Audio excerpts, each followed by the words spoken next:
Jo personalment recomano anar amb avió, deixo anar amb avió passat 2 mesos. Hi ha companys que a les 3 setmanes ja els deixen anar amb avió.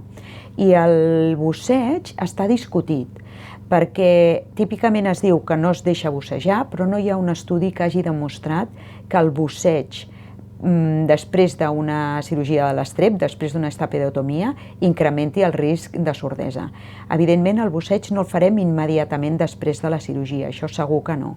Però passat 1 o 2 anys hi ha estudis que parlen de que sí que poden bussejar.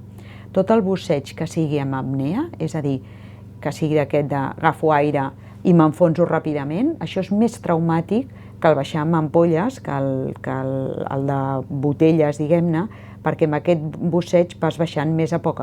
I del que es tracta és no fer de maniobres descompressives molt intenses.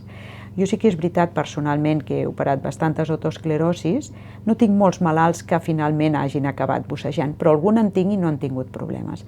És a dir, és un tema que, en principi, es podria, però que tampoc hi ha una evidència científica a favor ni en contra.